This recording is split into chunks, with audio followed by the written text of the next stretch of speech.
We are here with Chris Nardecchia, who is the Chief Information Officer of Rockwell Automation.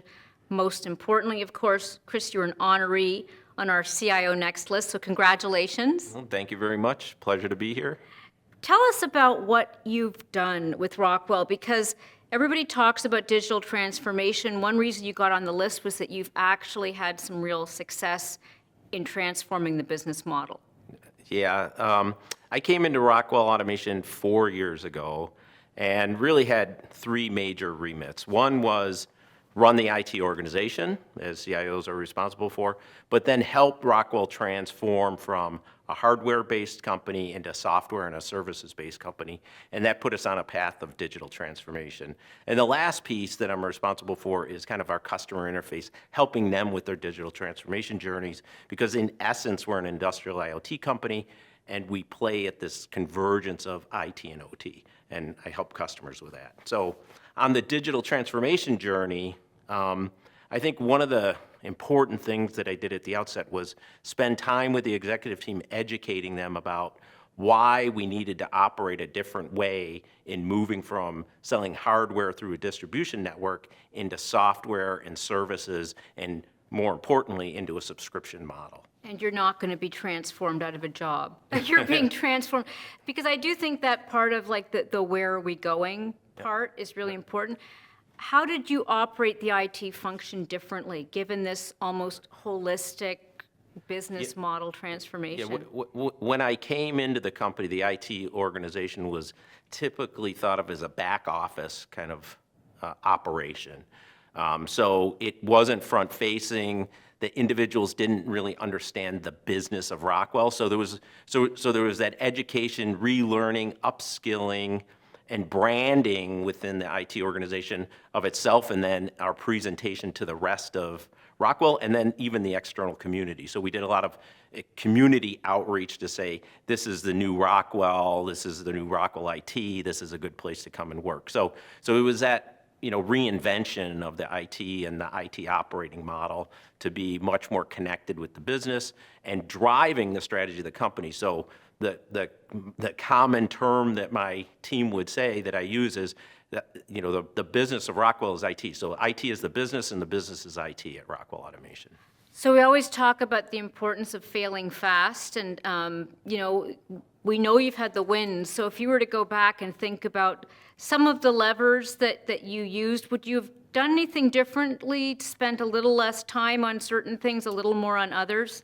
Since we're talking about a happy result here? I think there's always kind of, Monday morning quarterbacking, looking back. Not having, this hasn't been my first kind of foray into transformation. So I learned a lot on previous ones to kind of go slow to go fast.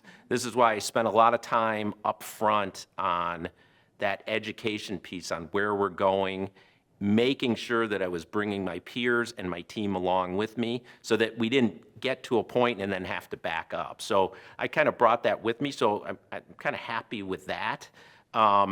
We had some misses on bringing some external people into the organization that just didn't work out. Culturally, didn't work out. So, you'd like that to be 100%, but as me and the CEO talk, if we're in the 70% range and getting it right, if we're in that 70% range, we feel like we're doing pretty good. And so I think I had some misses on some initial leaders that not bad people. It's just it wasn't a fit for where we were going as an organization. You talk about customers, vendors. I mean, there's many stakeholders in an exercise like this. Yep. How do you engage them? I mean, were they very much sort of like pushing you in this direction, or did you have to kind of pull them along?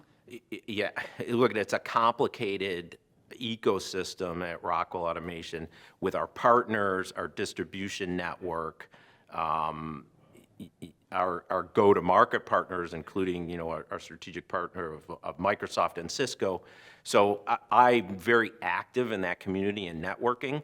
I'd say the biggest area that we've been spending a lot of time is in our distribution network, in doing the customer journey mapping and how they consume our products and services and our interfaces and all the data around that, and understanding it from the customer perspective, both our end customer and our distribution network. So that journey mapping And I think the other important thing was when we did the customer journey mapping, we also did employee journey mapping. We heard a little bit about that in some of the other conferences that we've been at, is the employee experience is just as important to the customer experience, because if they're having a bad experience, it translates in the end. So we were very focused on both journey mapping of customers and employees. So the pandemic, almost famously at this point, accelerated the timeline for change and transformation.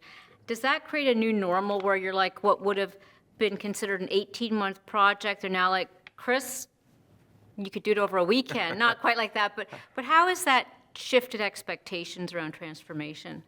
I think the way we view transformation is it's not necessarily a destiny, it's a journey. So it's a continuous kind of reinvention. Never done. Yeah, never done, reinvention. So one of the things that we committed to, unlike the days of ERP implementations where you pulled everyone out of their job, you stuck them in a room, and you said, you know what, in 5 years we're going to be done and roll this thing out.